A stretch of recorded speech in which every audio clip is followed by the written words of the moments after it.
वीक्षणाय च निजः चलाचलाद्वर्तिं कृत्वा दीप्तं प्रकाश्य च। अब दिया जलता था, पे लाइट तो होती नहीं थी, अब दिए से उजाला होता था ना। उसने क्या किया कि बत्ती जब कम होने लगे तो उसने अपना कपड़ा फाड़ा और अपने कपड़े से बत्ती बनाई और दिया जलाता रहा। आज जब दीप जलाता रहा तो लोग सो गए सब। अब उसने कहा जब लोग सो गए तो अब खाऊंगा मैं शिव जी में जो चढ़ा हुआ फल फूल जो भी है वो खाऊंगा। तो यावत् भयात् समापत्या तावत् च पुररक्षके पालयामानो हन्यता क्षणादन्धात्मागता।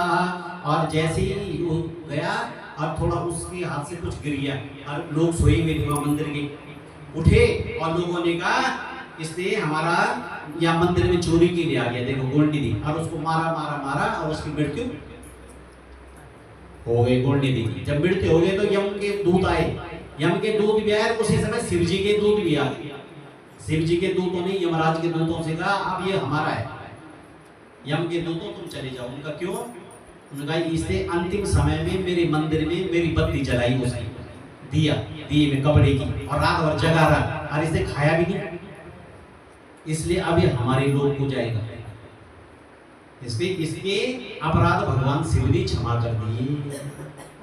और गुणनिधि को योयम प्रमाणम धर्मेशो यथा नाचा तथा वयम अस्ति धर्मनेशस्य गणास्तम शृणुवो वयम। भगवान यानी कि यमराज के दूतों को यमराज जी बोल रहे कि जहाँ शिव जी का नाम होता है, जहाँ विष्णु का नाम होता है, जहाँ भजन कीर्तन होता है, अगर कोई वहाँ पर शरीर त्यागता है तो वहाँ मत जाना, क्योंकि वहाँ भगवान के ही दूत जाएंगे, हम नहीं जा सकते। उन लोगों को मत लाना जो भगवान का नाम लेते हैं। इसलिए अंतिम समय में इसने सद्धर्म किया और इसको शिव किंकरों के द्वारा जो है उसको नहीं शिव किंकर वहाँ से ले गए, इसलिए वो तो अपने आप ही शिवलोक की उसको प्राप्ति हो गई अनजाने में।